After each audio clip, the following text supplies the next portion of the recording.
আমার স্নেহের প্রিয় ছাত্রছাত্রীরা, আশা করছি তোমরা ভালো আছো। এই করোনা পরিস্থিতির মধ্যে আমরা অনলাইনে পড়াশোনা করছি এবং পড়াশোনা ঠিকঠাক বুঝতে পারছি না। তার জন্য আমি তোমাদের কাছে নিয়ে এসেছি আমার এই channel, the study chemistry in Bengali.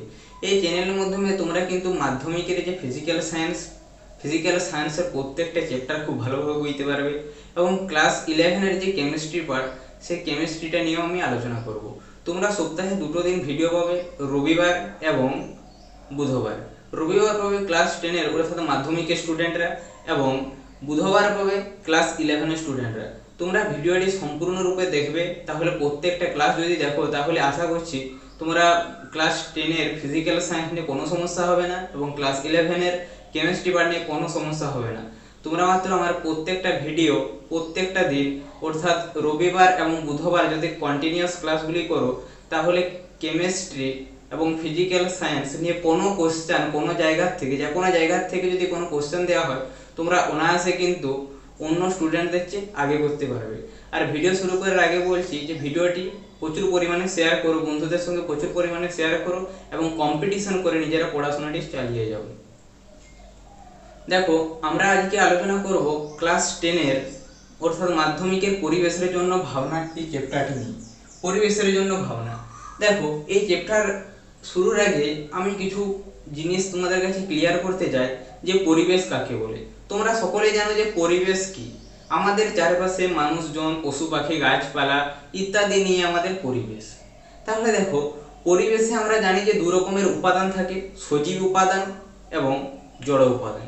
সজীব উপাদান কি না, গাছ, পশু পাখি, মানুষজন, এগুলো হচ্ছে সজীব উপাদান। আর অজীব উপাদান বা জড় উপাদান হলো বিভিন্ন ধরনের ঘর বাড়ি, এগুলো হচ্ছে অজীব উপাদান। তাহলে আমাদের কিন্তু পরিবেশ সজীব উপাদান এবং অজীব উপাদান অর্থাৎ জড় উপাদান নিয়ে গঠিত। তাহলে আমাদের পরিবেশের জন্য ভাবনা মানে পরিবেশ রক্ষার জন্য আমাদের কী সব ভাবনা ভাবতে হবে এবং পরিবেশের মধ্যে কি কি উপস্থিত কি কি অনুপস্থিত সেটা আমাদেরকে জানতে হবে। তোমাদের এই চ্যাপ্টারটির মধ্যে কিন্তু বায়ুমণ্ডলের বিভিন্ন স্তর নিয়ে আলোচনা করা হয়েছে। বায়ুমণ্ডল, দেখো বায়ুমণ্ডল জিনিসটা কি। বায়ুমণ্ডল হলো পৃথিবীর উপরের পৃষ্ঠে বায়ুর, যেমন আমাদের সমুদ্রের মধ্যে অনেক জলরাশি আছে, একই রকম ভাবে বায়ুকে অর্থাৎ পৃথিবীকে ঘিরে বায়ুমণ্ডলের এক বিরাট আবরণ কিংবা আস্তরণ, একে বলা হচ্ছে বায়ুমণ্ডল। এই বায়ুমণ্ডলটা কিন্তু আমাদের পৃথিবী থেকে অসীম দূরত্বে পৌঁছে আছে। মানে পৃথিবী ভূপৃষ্ঠ থেকে কিন্তু বায়ুমণ্ডলের কত দূর পর্যন্ত বিস্তৃত আছে আমরা কিন্তু পার্টিকুলারলি সেটা মেজারমেন্ট করতে পারি না, অর্থাৎ বলতে পারবো না যে এত দূর পর্যন্ত বিস্তৃত আছে। দেখো, তোমাদের প্রত্যেকটা বিষয় কিন্তু আমি ধাপে ধাপে অর্থাৎ পাটে পাটে তোমরা যেভাবে বুঝতে পারবে সেইভাবে আমি তোমাদেরকে নিয়ে যাব। দেখো, আমি বায়ুমণ্ডলের বিভিন্ন স্তরগুলি নিয়ে এখন আলোচনা করব। তোমরা বায়ুমণ্ডলের বিভিন্ন স্তরগুলি খুব ভালোভাবে দেখো কিভাবে আমরা পয়েন্ট আকারে পড়েছি। দেখো, আমি বায়ুমণ্ডলের বিভিন্ন স্তরগুলি কিন্তু আমি লিখে দিয়েছি। দেখো, প্রধানত বায়ুমণ্ডলের স্তরগুলিকে এই 5 রকম ভাবে ভাগ করা যায়, অর্থাৎ ট্রোপোস্ফিয়ার, স্ট্র্যাটোস্ফিয়ার, মেসোস্ফিয়ার, থার্মোস্ফিয়ার বা আয়নোস্ফিয়ার, এক্সোস্ফিয়ার বা ম্যাগনেটোস্ফিয়ার। দেখো, যদি এটা যদি পৃথিবী হয় তাহলে এই পৃথিবীকে ঘিরে এরকম ভাবে একটা বায়ুমণ্ডলীয় স্তর আছে। এটা যদি পৃথিবী হয় তাহলে এই স্তরটাকে আমরা কি বলবো, এই স্তরটাকে আমরা বলবো ট্রোপোস্ফিয়ার বলবো। তারপরটাকে এটা যদি পৃথিবী হয় তাহলে এই স্তরটাকে আমরা বলবো ট্রপোস্ফিয়ার, এই স্তরটাকে বলবো আমরা স্ট্র্যাটোস্ফিয়ার। এরকম ভাবে অনেকগুলি স্তর কিন্তু এই পৃথিবীকে ঘিরে বেষ্টিত আছে। এরকম 5টি স্তর। প্রথম স্তরটিকে আমরা বলবো ট্রপোস্ফিয়ার, তারপরেরটি বলছি স্ট্র্যাটোস্ফিয়ার, তারপরেরটি মেসোস্ফিয়ার, তারপরেরটি থার্মোস্ফিয়ার বা আয়নোস্ফিয়ার, তারপরেরটি এক্সোস্ফিয়ার বা ম্যাগনেটোস্ফিয়ার। এবারে আমরা জানবো প্রত্যেকটা স্তরের ডিটেইলস সম্পর্কে। প্রত্যেকটা স্তরে কি কি দেখা যায়, প্রত্যেকটা স্তরের বৈশিষ্ট্য কি, এই প্রত্যেকটা স্তরকে আমরা কিভাবে পড়বো। দেখো, আমরা হেপাজেটলি মুখস্থ করে পড়বো না, আমরা প্রত্যেকটা স্তরকে পয়েন্ট আকারে মনে রাখবো। পয়েন্ট আকারে মনে রাখলে কি সুবিধা হবে না, বিভিন্ন পরীক্ষায় যে বিভিন্ন রকমের কোশ্চেন আছে সেই কোশ্চেনের অ্যান্সারগুলো করতে আমাদের সুবিধা হবে, লং কোশ্চেন করতে সুবিধা হবে। তাই আমরা প্রত্যেকটি স্তরকে পয়েন্ট আকারে বিশ্লেষণ করব। দেখো বায়ুমণ্ডলের যে 5টি স্তর আমি বললাম, কিভাবে আমরা পড়বো, কিভাবে আমরা পয়েন্ট আউট করব, কিভাবে আমরা খুব সহজে মনে রাখবো, তার জন্য আমি দেখো কিছু ইম্পর্টেন্ট কোশ্চেন, এই পয়েন্টগুলি করলে কিন্তু আমাদের প্রত্যেকটা স্তর সম্পর্কে ডিটেলসে জানা হয়ে যাবে। দেখো ট্রপোস্ফিয়ার, ট্রপোস্ফিয়ারের উচ্চতা কত? এটা যদি আমি পৃথিবী ভাবি, তাহলে এই পৃথিবীর পরে যে স্তরটা, বায়ুমণ্ডলের স্তরটা আছে, সেই স্তরটাকে আমরা বলছি ট্রপোস্ফিয়ার। এই স্তরটা এই ভূপৃষ্ঠ থেকে 10,000 কিলোমিটার মধ্যে অবস্থিত। এই যে এই ডিসটেন্সটা হচ্ছে 10,000 কিলোমিটার। পৃথিবী এবং এই স্তরের মধ্যে ডিসটেন্সটা কত? 10,000 কিলোমিটার। অর্থাৎ এই স্তরের উচ্চতা কত? 10,000 কিলোমিটার। তারপরে আছে ক্ষুব্ধমণ্ডল। দেখো এই স্তরকে ক্ষুব্ধমণ্ডল বলা হয় কেন? এই স্তরের মধ্যে কিন্তু মেঘ, ঝড়, বৃষ্টি প্রভৃতি পরিলক্ষিত হয় বলে এই স্তরকে বলা হচ্ছে ক্ষুব্ধমণ্ডল।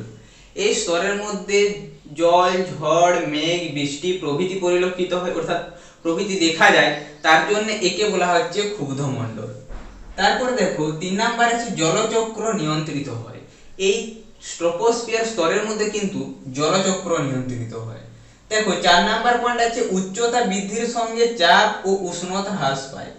যত আমি ট্রপোস্ফিয়ারের ভূপৃষ্ঠ থেকে উপরের দিকে যাব, তত কিন্তু চাপ এবং উষ্ণতাটা কিন্তু আস্তে আস্তে কমতে থাকবে। ট্রপোস্ফিয়ার স্তরের মধ্যে বিভিন্ন স্তরের ক্ষেত্রে বিভিন্ন রকম হবে।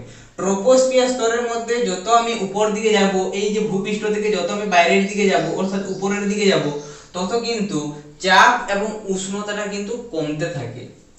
প্রতি কিলোমিটার উচ্চতা বৃদ্ধির সাথে তাপমাত্রা হ্রাস পায় কত? 6.5 ডিগ্রি সেলসিয়াস। খুবই ইম্পর্টেন্ট কোশ্চেন, প্রায় প্রতি বছরই কিন্তু এমসিকিউ এ পড়ে। প্রতি কিলোমিটার উচ্চতা বৃদ্ধির সাথে তাপমাত্রা ট্রপোস্ফিয়ারে হ্রাস পায় 6.5 ডিগ্রি সেলসিয়াস। খুবই ইম্পর্টেন্ট কোশ্চেন।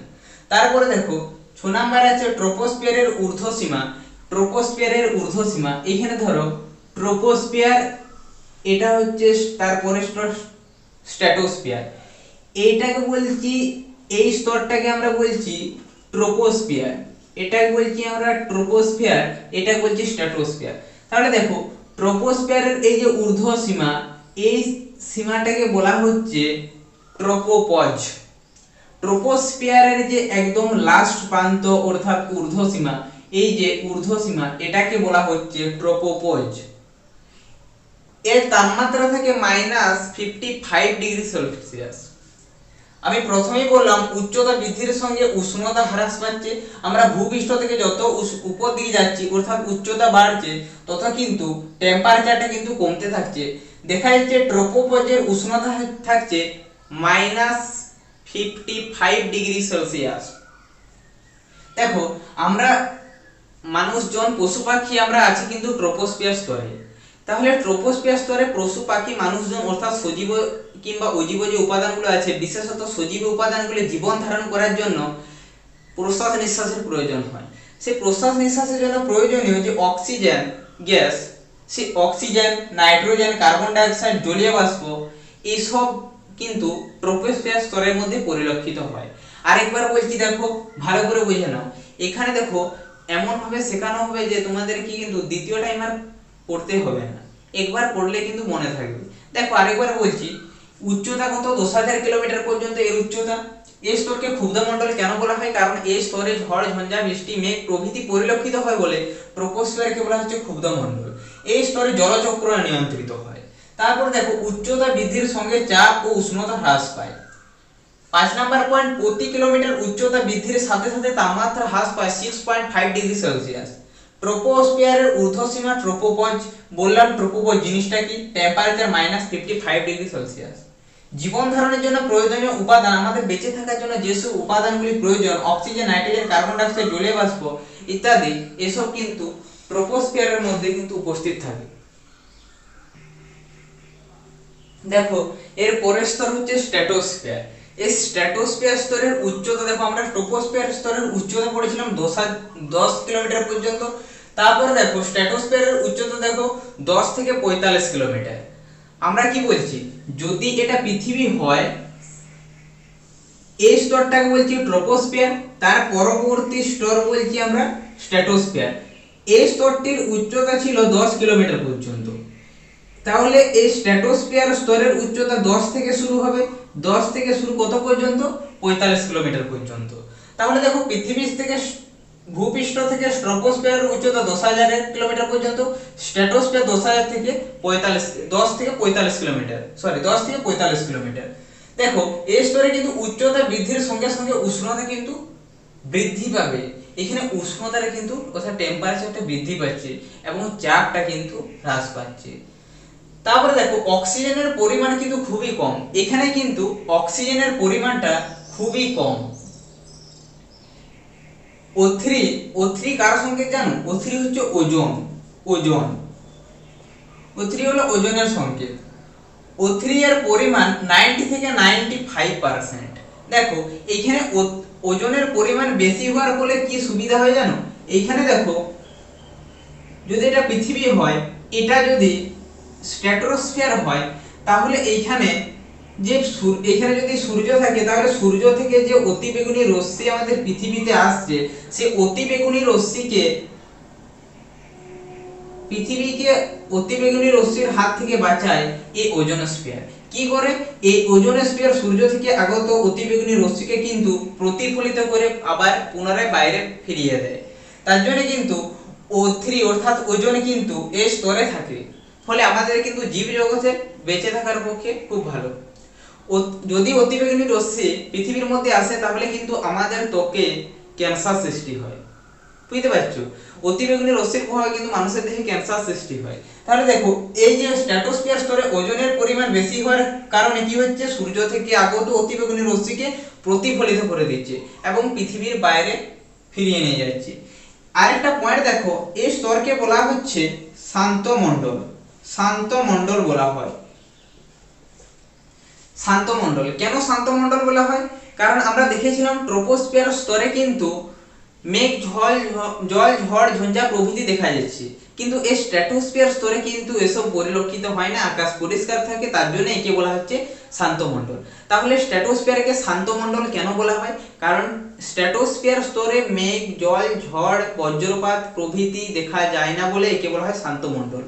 এই শান্ত মণ্ডল হওয়ার জন্য এই স্তরের মধ্যে দিয়ে কিন্তু জেট বিমান চলাচল করে, জেট প্লেন চলাচল করে। এটা কিন্তু বিভিন্ন ধরনের কম্পিটিটিভ এক্সামে পড়ে যে জেট বিমান কোন স্তরের মধ্যে দিয়ে চলাচল করে, তাহলে কি বলবে? স্ট্র্যাটোস্ফিয়ার স্তরের মধ্যে দিয়ে। তাহলে দেখো আরেকবার বলছি, এই স্তরের উচ্চতা 10 থেকে 45 কিলোমিটার। উচ্চতা বৃদ্ধির সঙ্গে উষ্ণতা বৃদ্ধি পাবে এবং চাপ হ্রাস পাবে। অক্সিজেনের পরিমাণ খুবই কম এই স্তরের মধ্যে দিয়ে, এবং ওজনের পরিমাণ কিন্তু 90 থেকে 95%। ওজনের পরিমাণ বেশি হওয়ার কারণে কি হয়, সূর্য থেকে আগত অতিবেগুনি রশ্মিকে মানব জাতি অর্থাৎ জীব জগতের হাত থেকে রক্ষা করে কে এই ওজোনস্ফিয়ার, এই যে ওজোন স্তর, এবং একে বলা হচ্ছে শান্ত মণ্ডল। কেন শান্ত মণ্ডল বলা হচ্ছে? কারণ জল, ঝড় প্রভৃতি এই স্তরে পরিলক্ষিত হয় না, তার জন্য একে বলা হচ্ছে শান্ত মণ্ডল। আর খুবই ইম্পর্টেন্ট কোশ্চেন, এই জেট বিমানগুলি কিন্তু এই স্তরের মধ্য দিয়ে চলাচল করে। দেখো এবারে আমরা আলোচনা করব পরবর্তী স্তর মেসোস্ফিয়ার নিয়ে।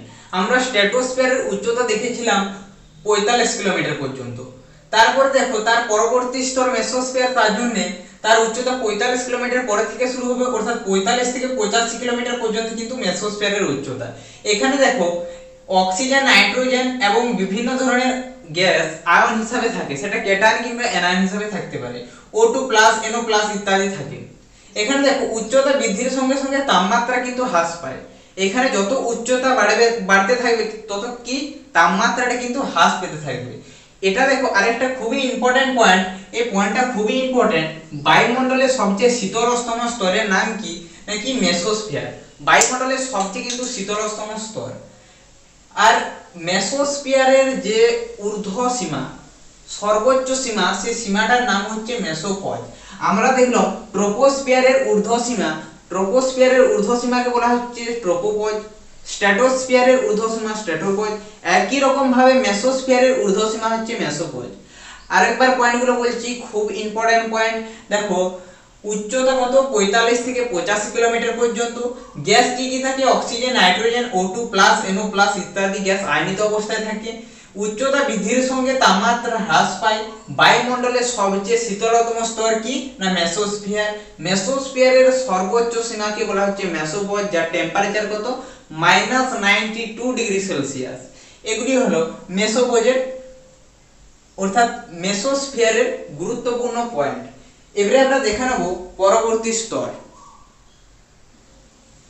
দেখো এর পরবর্তী স্তর থার্মোস্ফিয়ার বা আয়োনোস্ফিয়ার।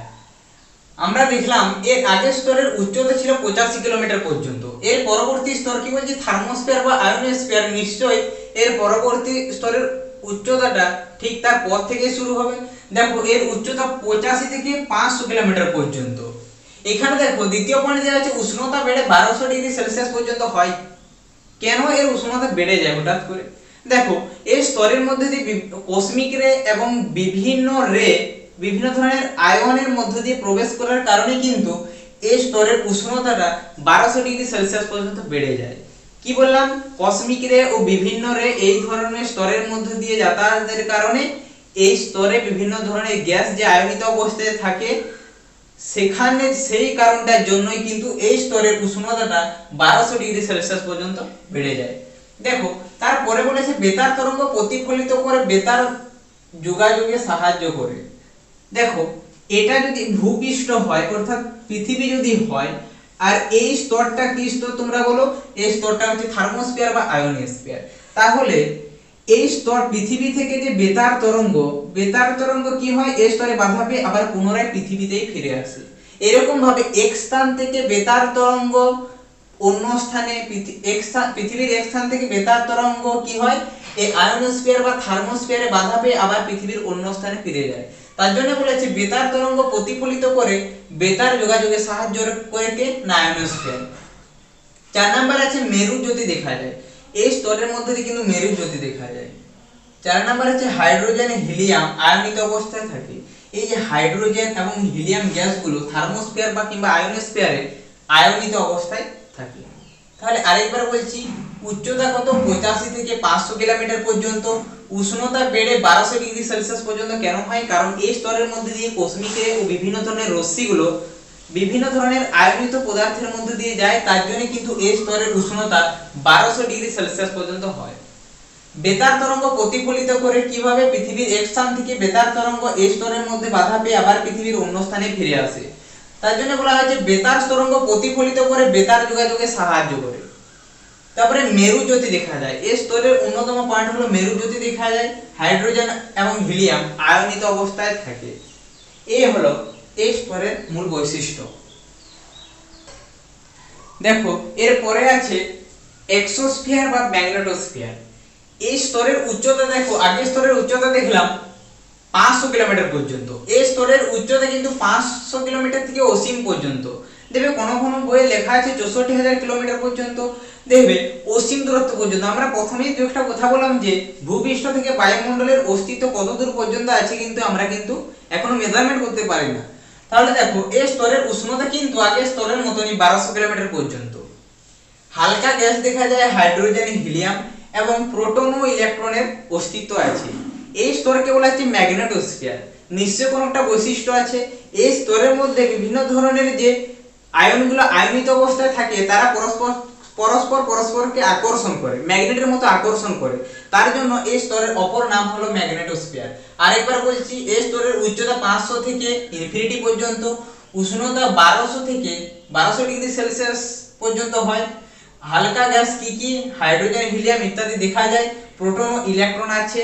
এখানে প্রোটন ও ইলেকট্রন থাকার জন্য কি হয় বিভিন্ন ধরনের গ্যাস আয়নিত অবস্থায় থাকে এবং প্রোটন ও ইলেকট্রন থাকার জন্য কি হয় এরা একে অপরকে আকর্ষণ করে, অর্থাৎ ম্যাগনেট অর্থাৎ চুম্বকের মতো একে অপরকে আকর্ষণ করে। তার জন্য এই স্তরকে বলা হচ্ছে ম্যাগনেটোস্ফিয়ার।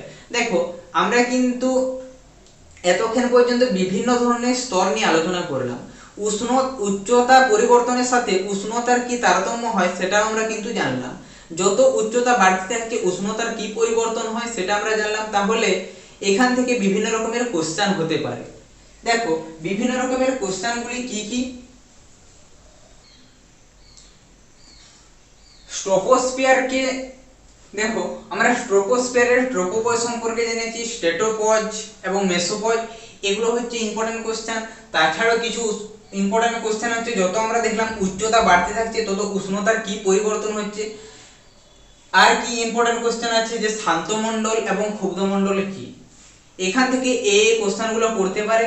এবং প্রতি কিলোমিটার উচ্চতা বৃদ্ধির সঙ্গে ট্রোপোস্ফিয়ারের উষ্ণতা উষ্ণতার কি পরিবর্তন হয় সেটা ইম্পর্টেন্ট কোশ্চেন।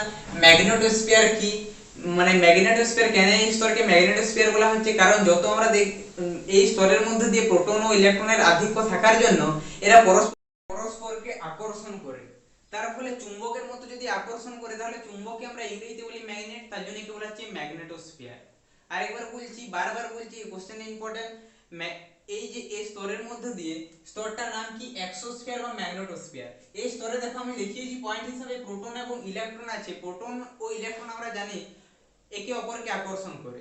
এই প্রোটন এবং ইলেকট্রন একে অপরকে আকর্ষণ করার কারণে এই ম্যাগনেটের মতো আচরণ করছে, তার জন্য এই স্তরকে আমরা কি বলছি, ম্যাগনেটোস্ফিয়ার। এরপরে আমরা জানবো ওজোন স্তর সম্পর্কে। দেখো, ওজোন স্তর ভূপৃষ্ঠ থেকে কিন্তু 40 থেকে 45 কিলোমিটার পর্যন্ত অবস্থান করে। তার জন্য এই স্তরের নাম হচ্ছে ওজোনোস্ফিয়ার। এই ওজোন স্তর, ওজনের সংকেত আমরা কি বলেছিলাম, ওজোন সংকেত হচ্ছে O3। দেখো, ওজোন এখানে খুব ইম্পর্টেন্ট কোশ্চেন হলো ওজোন স্তরের সৃষ্টি। কিভাবে ওজোন স্তর সৃষ্টি হয়? সূর্য থেকে যে অতিবেগুনি রশ্মিটা আসছে, ধরো এই সূর্য থেকে কিন্তু অতিবেগুনি রশ্মি কিন্তু পৃথিবীতে এসে পৌঁছায়। সূর্য থেকে অতিবেগুনি রশ্মি কিন্তু পৃথিবীতে এসে পৌঁছায়। সে দেখো, পৃথিবীতে কি আছে, বিভিন্ন ধরনের গ্যাস আছে, অক্সিজেন, নাইট্রোজেন প্রভৃতি গ্যাস আছে। সূর্য থেকে আগত অতিবেগুনি রশ্মিটা,